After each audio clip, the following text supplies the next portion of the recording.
Saudara, saya mau berikan pengajaran yang sebenarnya saya sedang menulis bukunya dan nggak bisa memang hanya disampaikan secara singkat saja, tapi saya berusaha untuk rangkumkan ini dalam 40 menit, 45 menit ini supaya saudara mengerti paling tidak intinya, esensinya gitu ya. Dan ini harus dimengerti oleh tubuh Kristus karena kita sedang mengalami sebuah masa-masa yang perlu menjadikan kita dewasa dan kita perlu hadapinya dengan sikap yang dewasa. Nah, saya akan berikan judulnya yang mungkin saudara suka dengan kata ini karena kata ini adalah kata yang sangat hangat dengan orang-orang Kristen. Ya, judulnya berkat. Jadi saudara pasti suka dengarnya, wow berkat gitu. Tapi ini yang justru menjadi beban bagi hidup saya selama bertahun-tahun terakhir ini, karena pengertian daripada berkat ini sudah jauh melenceng dan kita tidak mengerti arti sebenarnya. Padahal Yesus mengajarkan ini di khotbah di bukit dan lain sebagainya, dan dia sudah mempersiapkan kita semuanya untuk masuk ke dalam zaman-zaman seperti ini. Yang saya katakan zaman seperti ini adalah zaman yang sebenarnya tubuh Kristus sedang dianiaya. Dan untuk itu malahan Kristus sendiri mengatakan bahwa kita sedang diberkati. Nah, kita perlu mengerti, karena yang sering kita pikirkan dan kita mengerti paradigma kita, berkat itu sesuatu yang nyaman dan enak bagi saya dalam bentuk yang berbeda. Seringkali kita artikan berkat itu dalam bentuk materi malahan. Saya mau beritahu kepada saudara, saya sudah mempelajari ini sudah 6 tahun saudara, dan saya nggak akan beranikan khotbahkan kalau saya nggak pelajari sampai dalam. Dari Kejadian sampai Wahyu ada ratusan kata-kata berkat, tidak ada satupun hubungannya dengan materi. Tidak ada. Malahan di perjanjian baru, kalau saudara pelajari kata berkat, itu semua hubungannya dengan spiritual life, dengan bagaimana kita menjadi dewasa rohani. Malahan di perjanjian lama, kalaupun ada unsur materi di dalamnya, itu hanya bagian kecil dari sebuah rencana Tuhan yang luar biasa. Rancangan Tuhan yang dahsyat. Jadi kalau kita masih berpikir bahwa berkat itu materi, maaf aja, kita berarti masih kerdil rohani. Dan kita harus belajar untuk kita meninggalkan paradigma itu supaya kita masuk ke dalam zaman yang sedang sulit ini, yang saya katakan tadi, zaman sedang dianiaya. Kita tidak akan rasa bahwa kita dianiaya sampai ada teror bom misalnya. Kita tidak akan pernah merasa dianiaya sampai tiba-tiba gereja ditutup atau gereja dibakar malahan. Karena ketika aniaya seperti itu, aniaya itu dekat dengan tubuh, mengancam jiwa. Kita dibentuk tubuh, jiwa, dan roh. Ketika saudara terima Yesus sebagai juru selamat, yang lahir baru bukan tubuhnya, bukan jiwanya, tapi rohnya. Jadi sepertiga daripada kita disempurnakan Tuhan, tubuhnya nanti dikasihkan dengan tubuh yang baru, kemudian jiwanya sedang in progress. Di dalam jiwa itu ada kehendak, keputusan, emosi, dan lain sebagainya, itu in progress. Roma 12 mengatakan pembaharuan budi, akal budi. Gitu ya, itu pengajaran yang lain lagi tuh, akal budi ya. Nah, in progress. Jadi jiwa ini sedang diperbaharui hari lepas hari. Sampai kita akhirnya menang sama diri kita sendiri. Jadi lebih daripada pemenang bukan mengatasi masalah, mengatasi diri sendiri sebenarnya. Karena pergumulan manusia paling berat bukan lawan iblis. Iblis sudah dikalahkan. It is finished, sudah selesai. Dia hanya bisa mengaum-ngaum. Makanya pergumulan manusia paling berat lawan diri sendiri. Iblis sudah dikalahkan. Nah, oleh sebab itu kita perlu mengerti aniaya itu sebenarnya udah lama. Bukan pas lagi ada bom-bom aja, bukan. Aniaya sebenarnya sudah kita alami sejak lama di dalam jiwa. Kenapa? Karena kita dianiaya sama media. Kita dianiaya sama smartphone kita. Jiwa kita dianiaya. Makanya di 2 Petrus dikatakan apabila kita tidak menjaga, orang benar kalau tidak menjaga pendengaran dan penglihatan, karena itu adalah 2 daripada beberapa panca indera manusia yang paling banyak menyerap informasi. Kalau itu nggak dijaga, jiwa yang benar akan tersiksa, firman Tuhan katakan. Jadi kita sudah tersiksa sebenarnya. Karena kita nggak jaga, kita nggak ngerti bagaimana meregulasi diri sendiri tentang smartphone. Dan akhirnya ketika seminar hamba Tuhan, bisa 70% daripada mereka yang terlibat pornografi. Karena sangat mudah ditemukan di sini. Dan itu aniaya. Tapi kita belum merasa bahwa itu sesuatu yang mencekam gitu ya. karena belum mengancam tubuh, belum mengancam jiwa, belum mengancam maksudnya nyawa kita gitu. Bulan lalu saudara pasti dengar ada bom di Surabaya. Saya sudah 10 tahun terakhir ini sebulan bisa 2 kali ke Surabaya. Karena tubuh Kristus atau jumlah gereja atau jumlah jemaat terbesar setelah Jakarta di Indonesia ini yang terbanyak itu di Surabaya. Malah gedung gereja terbesar di Asia malahan sekarang ini, Asia Tenggara dan sekarang katanya Asia itu ada di Surabaya. Bisa 35.000 orang satu kali ibadah. Waktu hari Sabtunya, ya sebelum bomnya meledak di pagi hari, saya ada di gereja Pantai Costa itu hari Sabtu malam.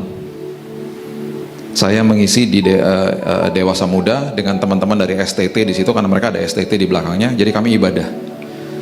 Saya sempat menyapa petugas keamanan yang besoknya kena bom dan baru beberapa minggu terakhir ini ya dia meninggal.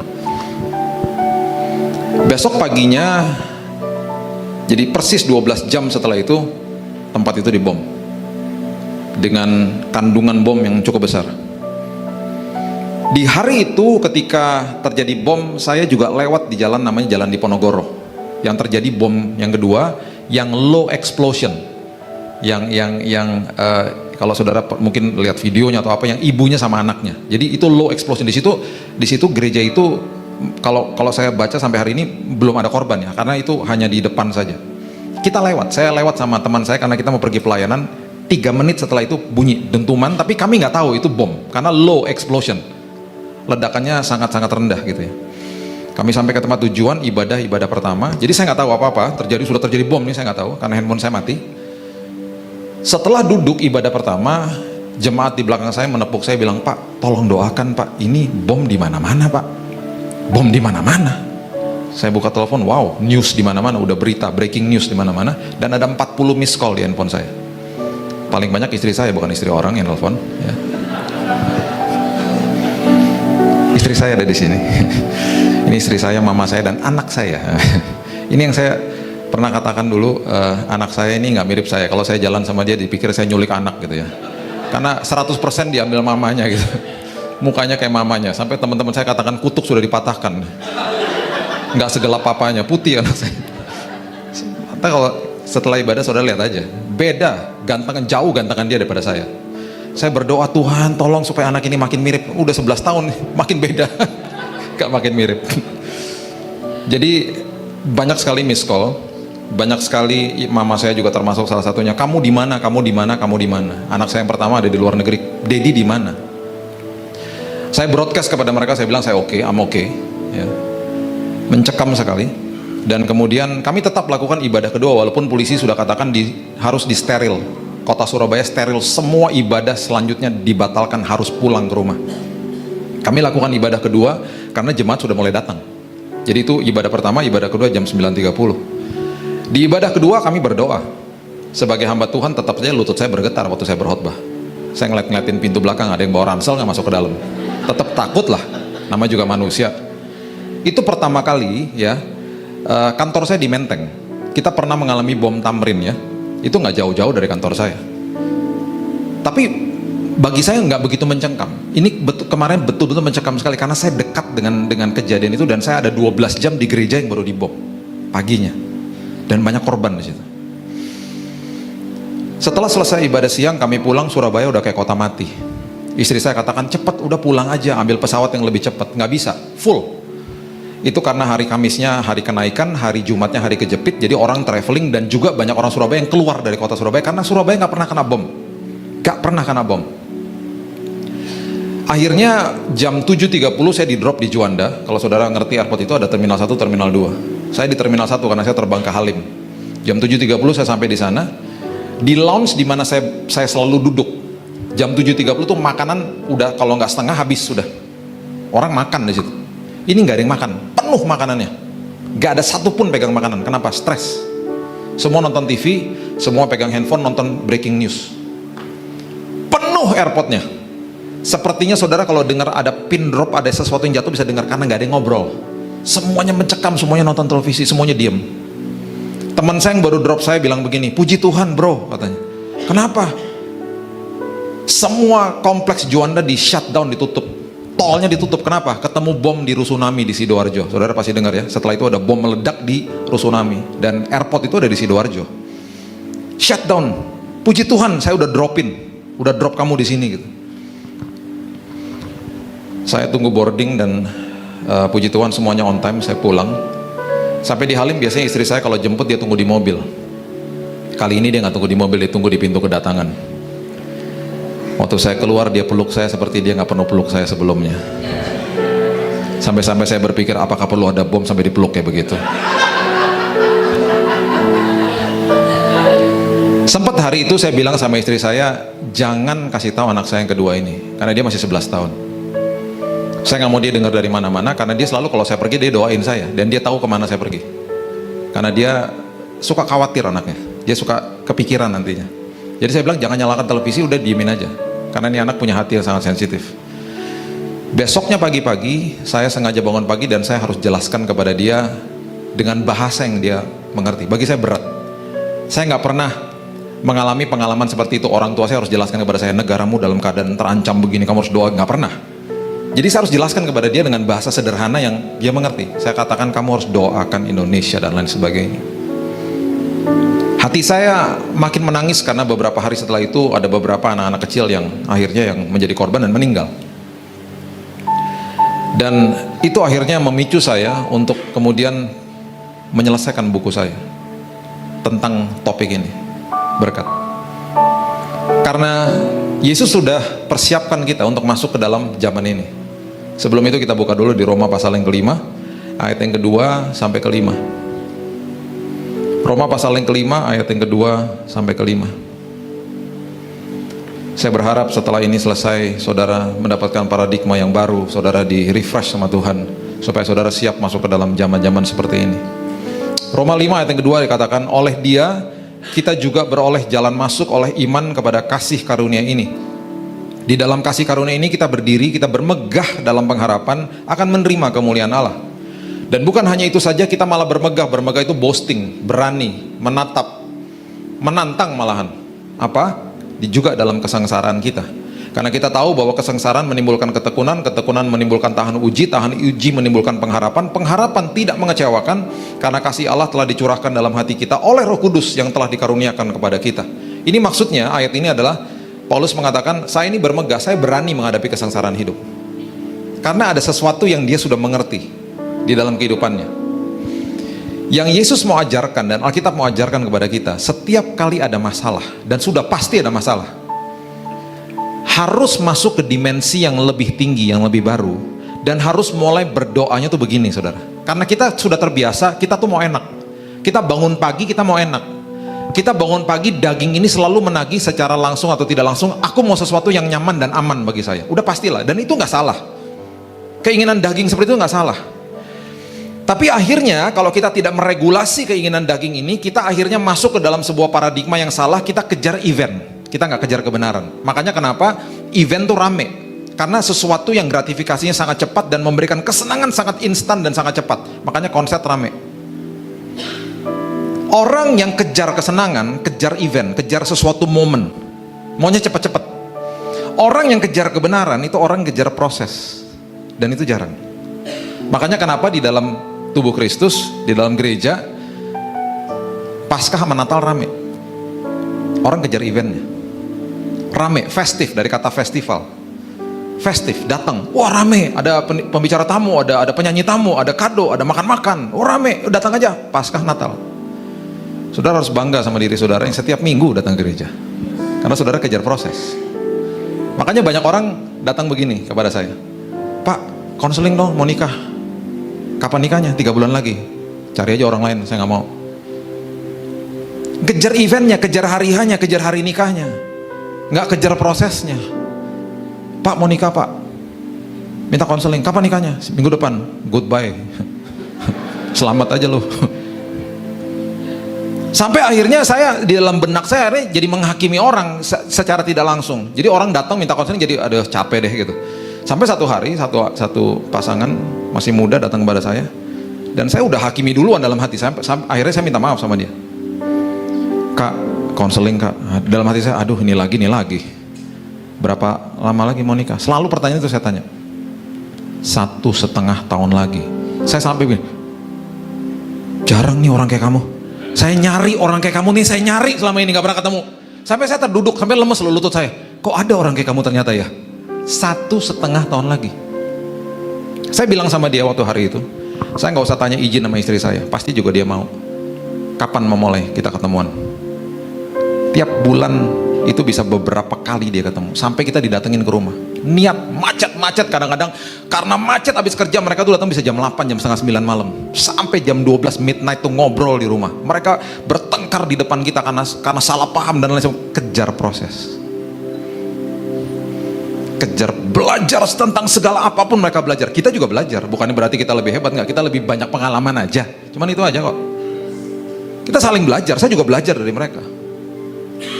Saya nggak pernah berpikir dalam hati saya atau dalam prinsip kekristenan saya di atasnya siapapun, nggak pernah.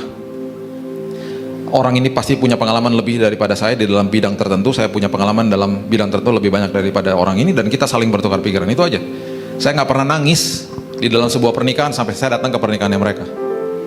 Mereka pertama kali ciuman di depan altar, segitu-gitunya sampai jaga kekudusan. Hari ini mereka menjadi pasangan yang luar biasa bahagianya. Mereka sangat berhasil, mereka luar biasa, karir mereka pun naik karena mereka kejar proses, mereka kejar kebenaran, dan itu nggak enak. Itu nggak enak.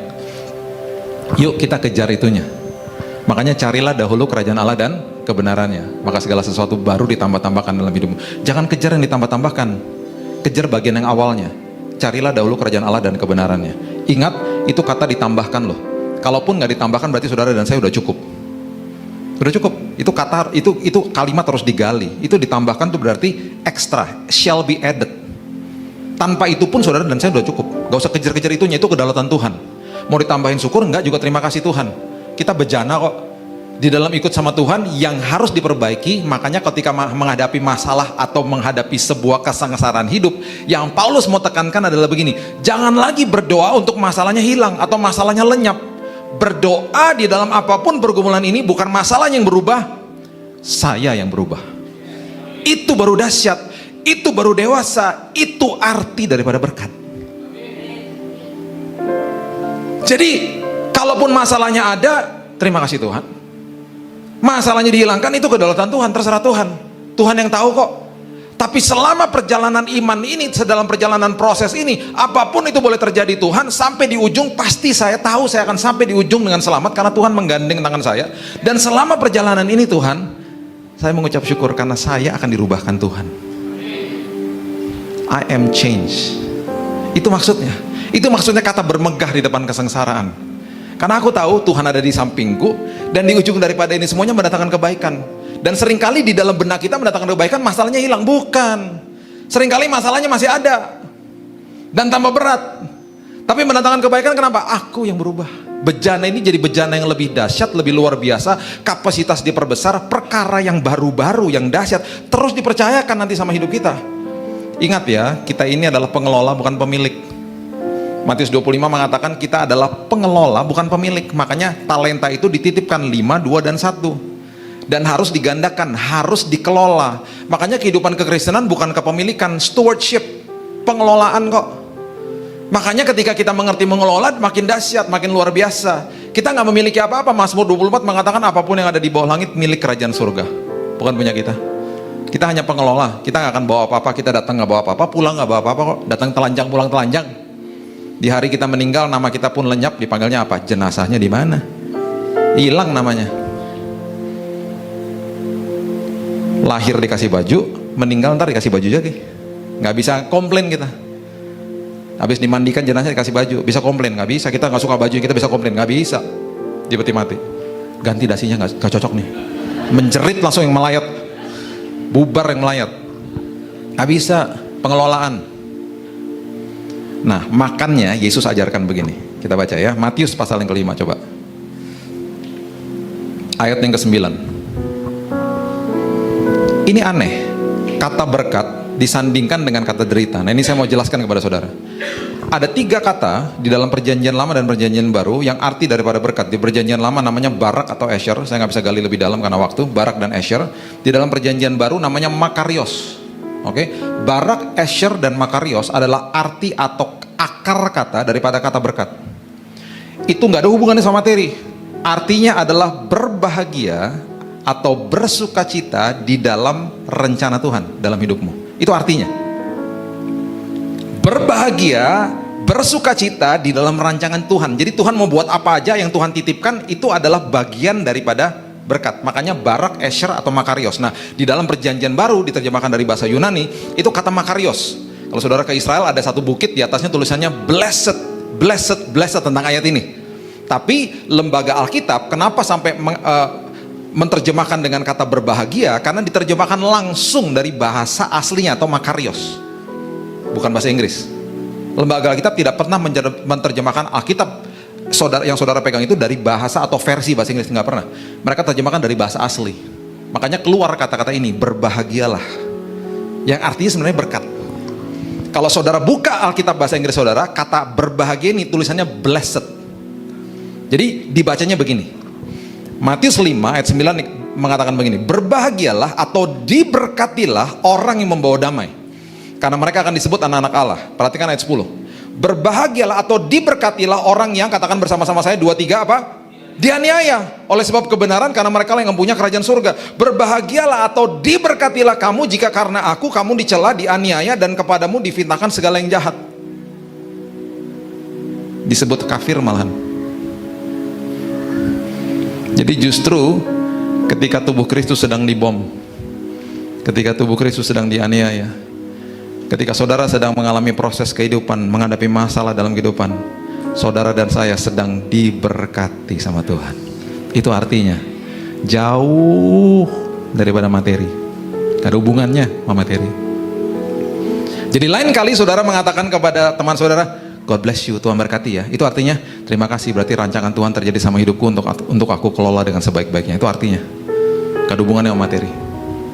God bless you, Tuhan berkati, terima kasih, berarti aku dirubahkan Tuhan. Terima kasih, berarti aku dibuat dewasa sama Tuhan. Itu arti kata berkat. Makanya kenapa kata berkat disandingkan dengan kata derita di sini. Yesus loh yang ngomong.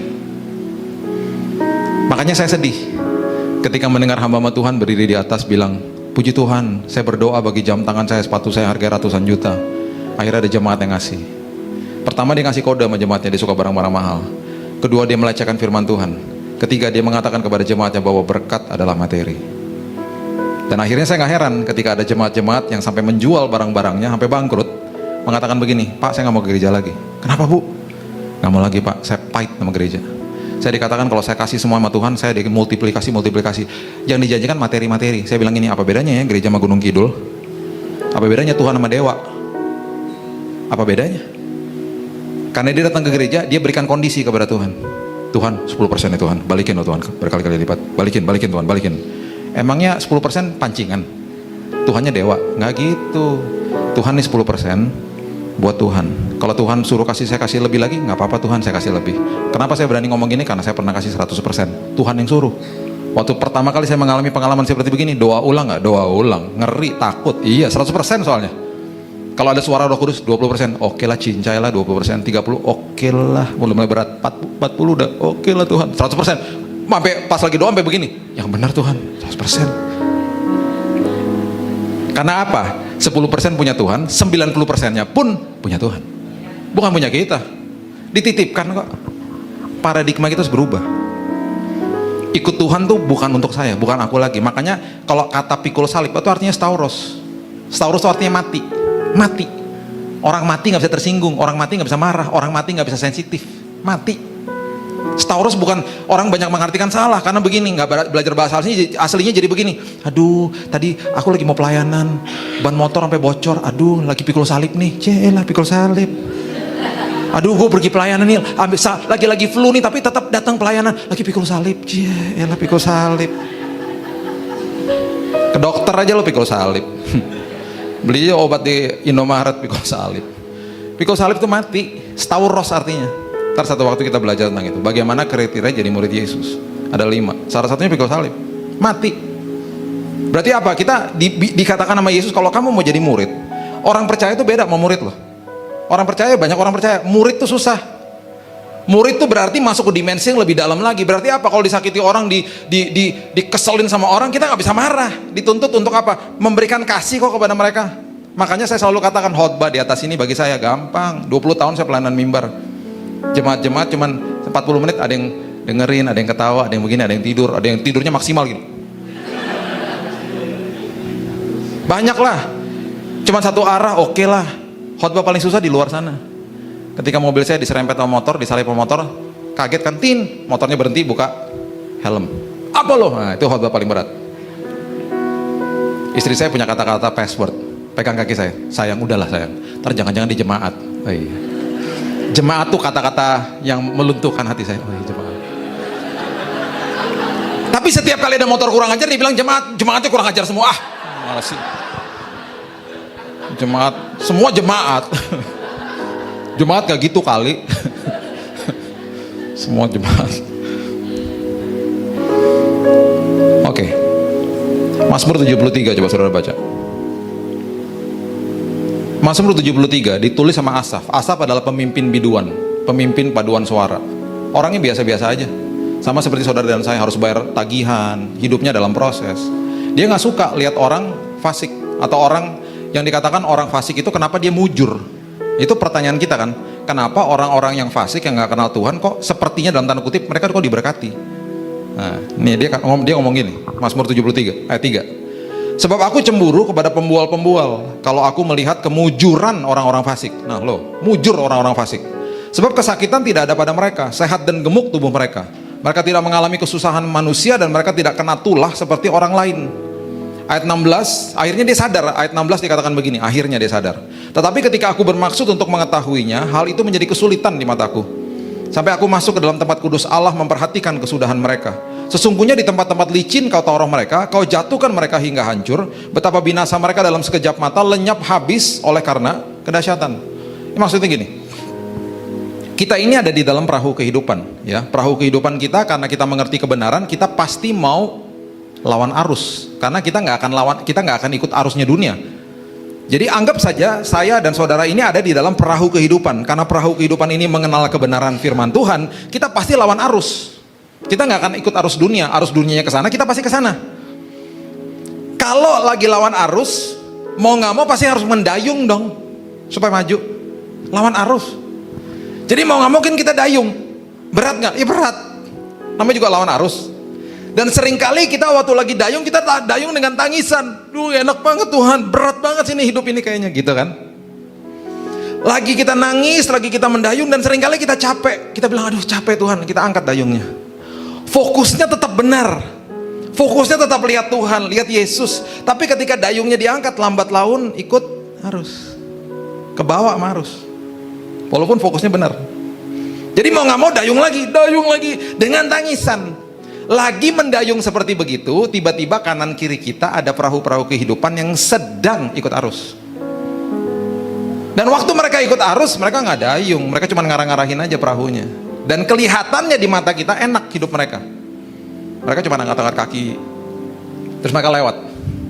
Waktu mereka lewat kita bilang gini, ya ampun enak banget hidupnya ya. Terus kemudian mereka mulai mencela kita, lu ngapain ke sana? Semua juga mayoritas ke situ. Ngapain lu ke sana? Kafir lo. Digituin kita. Lu ngapain ke gereja? Ngapain ikut komsel? Ngapain hidup kudus? Seks di luar nikah juga semua orang juga ngelakuin kali. Ngapain lu begitu? Semua orang juga selingkuh kali. Lu kalau disakiti perempuan, obatnya perempuan. Disakiti laki, obatnya laki. Dunia kan ngajarin begitu. Banyak value-value, nilai-nilai yang kita dicela karena kita mengejar kebenaran. Dan kita nangis. Lagi di dalam proses, dalam tangisan, dicela pula, difitnah pula. Tahukah saudara, kalau kita nggak mengerti kebenaran, kita akan katakan kepada diri sendiri dan katakan kepada teman-teman kita, kok enak ya hidupnya ya, kok diberkati ya hidupnya ya. Seperti Asaf, kok mujur ya orang-orang fasik. Padahal Yesus ajarkan sebaliknya. Justru ketika engkau sedang menangis, justru ketika engkau sedang dianiaya, justru ketika engkau sedang dicela, engkau sedang diberkati. Karena engkau sedang dirubahkan sama Tuhan. Lukas 6 mengatakan yang sebaliknya. Lukas 6 ayat yang ke-24 mengatakan begini, dan 25. Tetapi celakalah kamu. Celakalah arti kata sebenarnya adalah mati saja kamu. Lebih berat ya, diperhalus sama lembaga Alkitab jadi kata celakalah. Saya banyak duduk dengan teman-teman dari lembaga Alkitab membahas kata demi kata. Tetapi celakalah kamu, hai kamu yang kaya, karena dalam kekayaanmu kamu telah memperoleh penghiburan. Ini tidak bicara soal materi, bicara soal kekayaan hidup di dalam dunia. Menyeburkan dirimu di dalam kelarutan dunia, itu maksudnya kata ini. Celakalah kamu yang sekarang ini kenyang, karena kamu akan lapar. Celakalah kamu yang sekarang ini apa? Tertawa, karena kamu akan berduka cita dan menangis. Jangan salah, justru ketika saudara sedang nangis, saudara sedang diberkati. Justru ketika orang-orang itu sedang ketawa-ketawa dan lain sebagainya yang mencela saudara, kalau mereka nggak bertobat, celaka loh ujungnya. Itu firman Tuhan. Itu arti daripada berkat. Kalau saudara ada di dalam sebuah proses, dan di ujung daripada ini semuanya yang berubah adalah saudara, makin dekat, makin serupa seperti Tuhan karena ada masalah itu. Itu arti daripada berkat. Bejana dirubahkan, bejana yang jadi bejana yang lebih dewasa. Makanya jangan terpesona sama pemberian Tuhan, terpesona sama sang pemberinya. Contoh, waktu anak-anak masih kecil, mereka mempunyai 3 momen yang dapat kado besar: graduation, naik kelas, ulang tahun, dan Natal. Dan karena mereka masih kecil, ketika dapat kado, mereka akan langsung kabur sama kadonya, ngacir sama kadonya.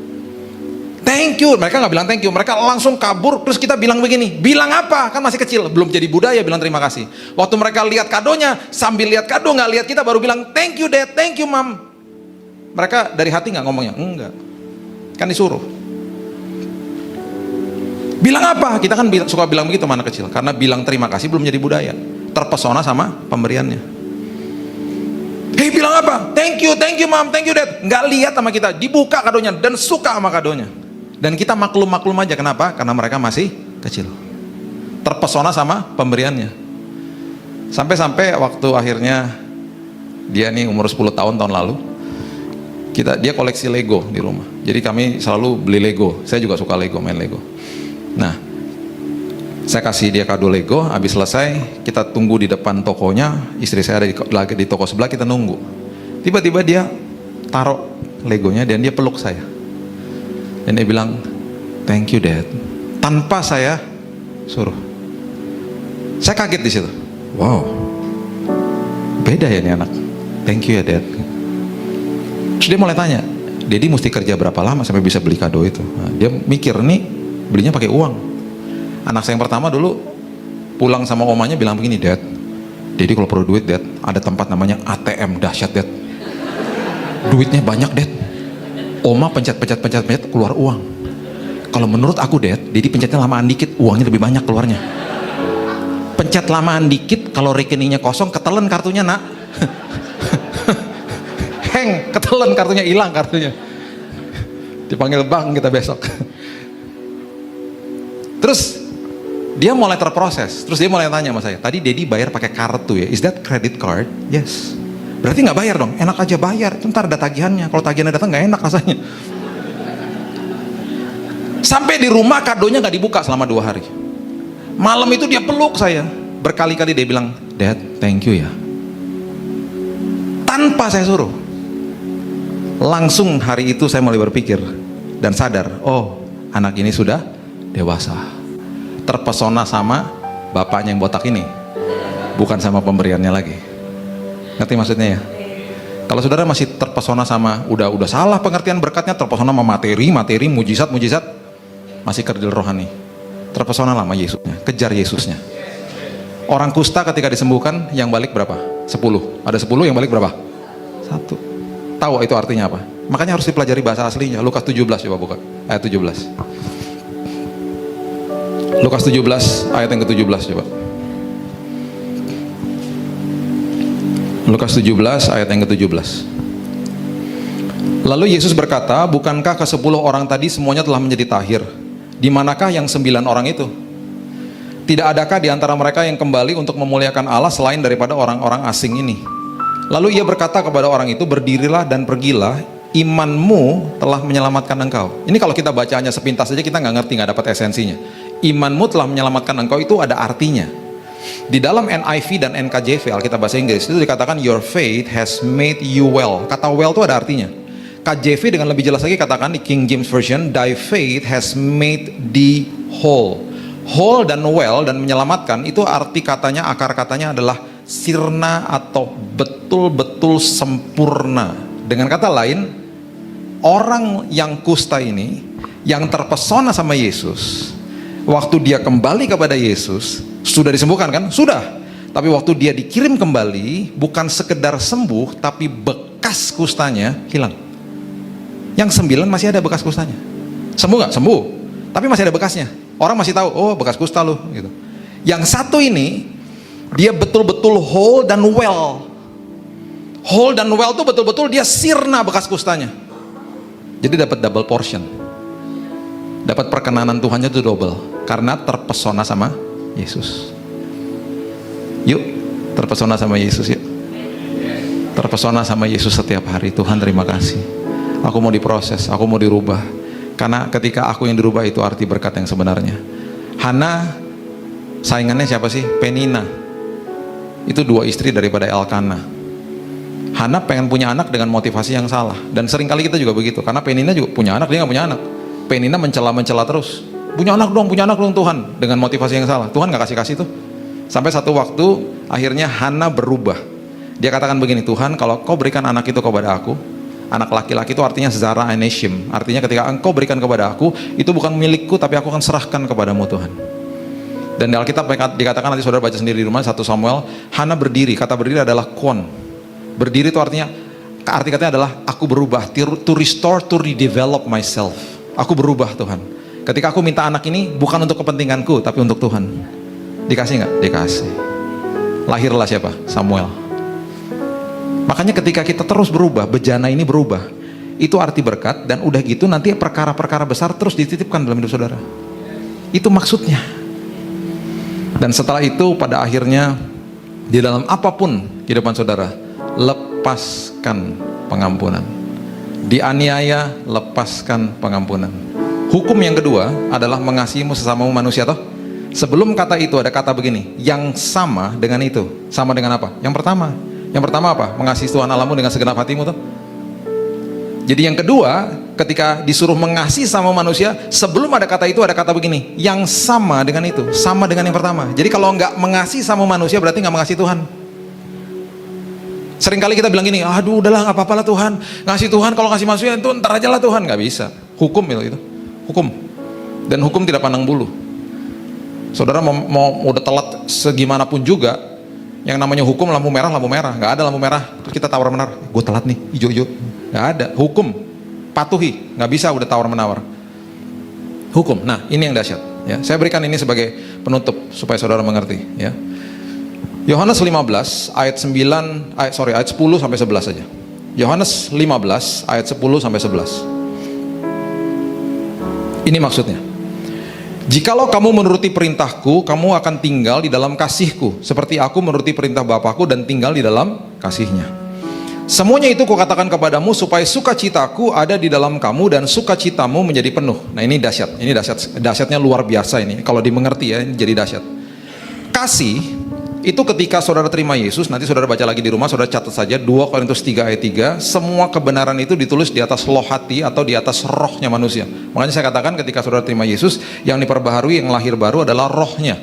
Surga memerlukan median yang sempurna untuk berhubungan dengan manusia, nggak bisa lewat tubuh, nggak bisa lewat jiwa, roh. Makanya rohnya disempurnakan, semua atribut nilai surgawi diletakkan di dalam roh saudara. Makanya orang benar, ya kita ini kurang tepat kalau doanya begini, Tuhan berikan aku kasihmu. Nggak tepat sebenarnya, udah ada kasihnya, udah dikasih. Tuhan aku memperkatakan kasihmu supaya termanifestasi dalam jiwaku, udah dikasih kasihnya. Tuhan terima kasih buat iman, aku mau aktifkan iman itu Tuhan. Tuhan terima kasih buat kekudusan, aku mau aktifkan kekudusan. Aku mau mengambil keputusan untuk menjadi kudus Tuhan. Udah dikasih kok. Semua itu sudah diberikan, diletakkan di atas loh hati, bukan di atas loh batu lagi, dikatakan begitu ya. Nah kasih itu diletakkan di dalam roh, kasih agape. Kasih itu karena diletakkan di roh, tidak bisa diusik, tidak bisa dicuri sama iblis. Yang kita suka salah mengerti, kasih itu kita samakan dengan yang namanya jatuh cinta. Itu letaknya di dalam emosi. Semua yang letaknya di emosi bisa hilang kapan saja. Makanya jatuh cinta bisa hilang kapan saja. Orang bisa jatuh cinta dalam hari ini, besoknya dikeselin sama orangnya nyebelin, bisa hilang jatuh cintanya. Makanya dunia ketika mengenal jatuh cinta, masuk dalam pernikahan modalnya jatuh cinta, nggak karu-karuan. Jatuh cinta tuh rasa-rasa butterfly di sini, nervous itu jatuh cinta. Karena emosi, main nama emosi, pikiran, kehendak. Nah setelah 5 tahun, 6 tahun lagi setelah itu, setelah menikah, rasa-rasa itu kan udah mulai hilang, kasih yang kicks in. Ketika kasih agape itu masuk dan dia menguasai kehidupan, itu yang membuat hubungan jadi langgeng. Nah dunia nggak mengenal itu. Dunia beroperasi atas perasaan aja, emosi jiwa. Ketika itunya hilang juga hubungannya. Ngerti maksudnya? Makanya kasih itu dahsyat. Makanya kasih bukan perasaan. Kasih adalah keputusan. Love is a decision, bukan perasaan. Makanya 1 Korintus 13 ayat 4-7 nanti saudara baca. Kasih itu murah hati, kasih itu panjang sabar, tidak mementingkan diri sendiri. Itu bukan perasaan. Nggak ada saudara bangun-bangun pagi gini, rasa-rasa murah hati nih, nggak ada. Murah hati adalah keputusan. Aku mengambil keputusan untuk murah hati. Aku mengambil keputusan untuk mengampuni. Nah, itu maksudnya. Karena sudah diletakkan di dalam roh. Supaya termanifestasi di dalam jiwa. Menguasai jiwa, emosi, kehendak. Nah, ayat ini mengatakan kalau engkau tinggal di dalam kasihnya, kasih Yesus, itu engkau akan mendapatkan apa yang namanya sukacita. Nah, sukacita juga diletakkan di dalam roh. Hanya kerajaan surga yang bisa berikan saudara sukacita. Temennya sukacita yang ada di dalam emosi manusia itu kita kenal dengan kata kesenangan. Beda sama sukacita. Makanya bahasa Inggrisnya happiness dengan joy itu beda. Joy adalah sukacita, itu nggak bisa dicuri sama iblis. Tapi yang namanya kesenangan itu bisa hilang kapan saja. Bisa dicuri sama iblis. Nah, sukacita membawa kepada ini, Filipi 4 ayat 4-7. Filipi 4 ayat 4-7. Saya bagikan 2 ayat lagi dan kita selesai. Filipi 4 ayat 4-7. Bersukacitalah senantiasa dalam Tuhan. Sekali lagi kukatakan bersukacitalah. Hendaklah kebaikan hatimu diketahui semua orang. Ya, yang punya sosial media, kebaikan hatimu senantiasa harus diketahui semua orang. Jangan argumentasi, jangan kasih kata-kata gosip, jangan terpancing apa-apa. Tebarkan firman Tuhan sosial mediamu. Karena apa? Tuhan sudah dekat, firman Tuhan katakan. Janganlah hendaknya kamu khawatir tentang apapun juga. Nyatakan dalam segala hal keinginanmu kepada Allah dalam doa dan permohonan dengan ucapan syukur. Damai sejahtera Allah, ayat 7, yang melampaui segala akal akan memelihara hati dan pikiranmu dalam Kristus Yesus. Jadi sukacita akan membawa kepada damai sejahtera. Kasih membawa kepada sukacita. Sukacita membawa kepada damai sejahtera. Bukankah itu yang Paulus tulis juga di Galatia 5? Buah roh urutannya begitu loh. Kasih, sukacita, damai sejahtera, dan seterusnya. Dia nggak asal tulis. Makanya kalau lepaskan kasih, kerajaan surga akan memberikan sukacita. Ada sukacita, akan dikasih damai sejahtera. Letaknya juga di roh, nggak bisa dicuri sama iblis. Temennya damai sejahtera yang ada di emosi itu namanya ketenangan. Ketenangan bisa hilang, bisa terusik kapan saja. Waktu ada bom, tenang nggak? Ya enggak. Waktu ada bom, senang nggak? Ya enggak. Waktu ada masalah, tenang nggak? Enggak. Senang nggak? Enggak. Tapi anak Tuhan yang Paulus katakan bisa bermegah di depan kesengsaraan. Kenapa? Karena saya bisa tidur nyenyak Tuhan. Walaupun ketenangan, kesenangan gak ada, tapi tetap ada sukacita dan damai sejahtera. Beda. Dunia gak bisa kasih itu. Kerajaan surga yang kasih sukacita sama damai sejahtera. Makanya kenapa Petrus tidur nyenyak, ayat terakhir. Kisah Rasul 12 ayat 6-7. Ayat favorit jemaat, ayat apa? Ayat terakhir. Di tempat ini nggak gitu ya, haus semua firman Tuhan. Di tempat lain, ayat favorit jemaat, ayat terakhir Pak. Di sini haus, ya. Mukanya haus semua. Kisah Rasul 12 ayat 6-7. Pada malam sebelum Herodes hendak menghadapkannya kepada orang banyak, Petrus tidur di antara 2 orang prajurit, terbelenggu dengan 2 rantai. Selain itu prajurit-prajurit pengawal sedang berkawal di muka pintu. Petrus baru tahu ya, temannya Yakobus baru dipenggal loh kepalanya sama Herodes Agripa. Besok dia akan ada kemungkinan besar pun akan dihukum mati. Dan malam hari itu dia dibelenggu dengan rantai, dikawal dengan pengawal-pengawal. Pertanyaan saya, tenang nggak? Nggak ada ketenangan. Senang nggak? Nggak ada kesenangan. Perhatikan ayat yang ke-7. Tiba-tiba berdirilah seorang malaikat Tuhan dekat Petrus dan cahaya bersinar dalam ruangan itu. Malaikat kalau datang, manusia mengalami 2 hal. Kalau nggak kaget, takut. Dan ini SOP-nya malaikat nih, selalu begini. Dia pasti udah capek tuh pas itu ya, kalau datang. Jangan takut, rempong lu ah. Dalam hati pasti gitu. Takut mulu gitu. Tuh SOP-nya udah jelas tuh. Kasih nomor 1, bilang jangan takut. Nomor 2, jelaskan siapa dirimu. Nomor 3, baru berikan kabar. good news atau kabar-kabar tentang apa yang kamu mau sampaikan. Pasti gitu tuh SOP-nya.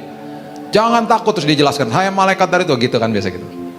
Nah, di dalam ruangan ini, Alkitab mengatakan malaikat itu berdiri dekat Petrus dan cahaya bersinar loh dalam ruangan itu.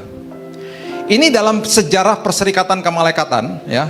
Yang pertama kali didokumentasikan di Alkitab, manusianya nggak takut dan nggak kaget karena manusianya nggak bangun. Makanya di ayat 7 dikatakan begini, malaikat itu menepuk Petrus untuk membangunkannya, katanya bangunlah segera, maka gugurlah rantai itu dari tangan Petrus. Nggak ada cerita kayak begini, yang malaikatnya harus bangunin manusianya, bangun. Saya rasa teman-teman malaikat ini pasti lagi ngetawain dia, kurang sakti loh, manusia tidur, kurang sakti, diem loh.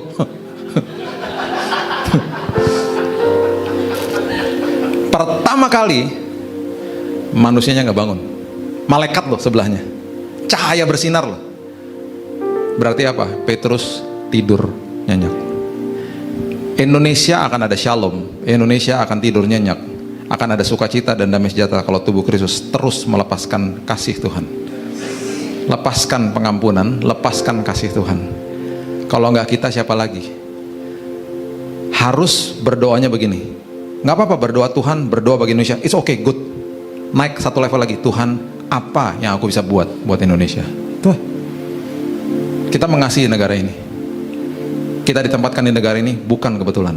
Jangan kabur, jangan punya pikiran kabur aja, pindah aja, jangan. Tuhan kasih kita spesifik di tempat ini karena Tuhan punya maksud. Gak salah kita ada di sini.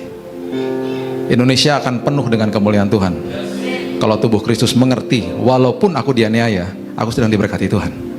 Walaupun aku sedang dianiaya, aku sedang dirubah sama Tuhan. Itu arti berkat.